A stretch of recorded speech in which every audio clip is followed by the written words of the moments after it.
let's go. Oh. Ako si Richard. Bato niyo ako sa Senado. Hindi ako magnanakaw. Ako ay para sa mahirap.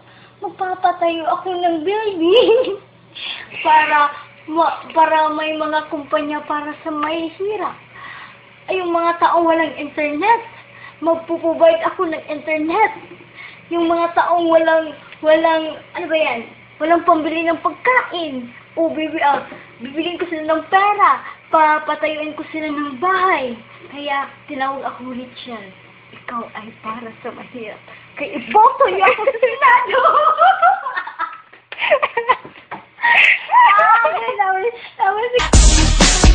내가 보는 것들까지 내가 듣는 것들까지 내가 바라는 것까지 baby 머리부터 발끝까지 A word of thanks or appreciation. Don't put it off. Say it today. Tomorrow may be too late. I have a poem here written by Ms. Cinder Marate, a kind assistant of Dr. Charleston Giorgio. And also, I am a kind assistant of Dr. Michelle Giorgio. Mga feeler me din. Mga feeler. Okay. This is it. I would rather have one little rose from the garden of a friend than to have the choicest flowers when my stay on earth must end. I would rather have a pleasant word and kindness said to me than flutter when my heart is still and life has ceased to be. I would rather have a loving smile from friends I know are true than thirst shade round my casket. When to this world I bid adieu. Bring me all your flowers today, whether pink, white, or red. I'd rather have one blossom now than a truckload when I am dead. That's it. Bye-bye. Bye. Bye. 머리부터 발끝까지 hot issue 내 모든 것 하나하나 hot issue 누가 take control Wala si Richard. Ako si Cinder Marate. Kana si Richard Pobadora. Pobadora na dahil na Pobadora, ha? Hoy, mga tao sa Tabugon. Hello, everyone! I'm here, ha? I'm here to support my Pobadora. Ang video kasi? Yes. Okay.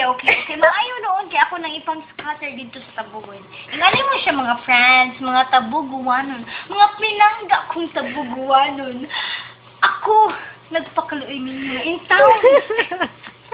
Di katawa lang ako kay Cindy, ka video ba kasi katawa. Ito danay ni ako nanang please vote Sigfred Pobadora Duterte for mayor. Maayo man kayo na siyang tao, matinampangon. In fact, taka na siya nagbulat sa Tabugon. What like? Like what? Like what? Like what? Like what? Helping poor people. And he is so honest. And then, you know what? How did you know honest? Of course, he's my uncle. Joke. No, that's No. Yes, I know he's my uncle. Kaya dapat labanan dyan ako siya. Pero maka-assure na sad ko ninyo, kamo mga Tabuguanon, mga pinanggaon, mga Tabuguanon, wala mo mabutas kay mabuhat sa kukuyuan. Yes, mahog na ako siyang uyuan, pero angkol ako na siya. Kay, inganay mo siyang story, ako po di step by step kung ano maangkol ako siya. Dili lang ako step. Gamay lang isa. Ay sabi niya ako ting video, kay magsige lagi. Katawa sa mo. Magkatawa, magkukunin mo, uy. Ala, din ako tuwaan na sa mga pinanggap ko, mga Tabuguanon. Ayaw ninyo kalimtin nga akong isulti na dapat na itong butaran. Si Duterte, dili si Dungog. Wala, ako nag-mission. Kay Bonong mo, papiliin mo, si Dungog, si Duterte. Ari, Jutang Duterte, kay buutang Duterte nakapalit pud siya mga ambulansya gud nya na pa siya mga Gawas ambulansya. Unsa pa man? Oh, ang iyang mga gasolina barato. Ang barato yung gasolina. Unya na yung mga solicitation. Of course, muhatag siya yung mga solicitation. Hindi siya plastic. Hindi siya plastic pagkatao. Ay, kurap-kot. Dili siya kurakot. Hindi siya kurakot. And for your information, mga Relax Oh, lang. nag-relax lang ako diri. Huwag ako mangisog. Huwag ka mo mga pinangga ko, mga tabuguanan. Ay, kung pakatawas, hindi kita nadaya. Ang as far as I know, ay, dili. Sayo.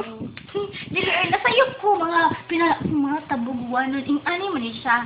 Daghang mga tao nagtuo nga, si Uncle Dudong is Osaka custom. Yes, custom siya, pero wala siya under sa government sa custom.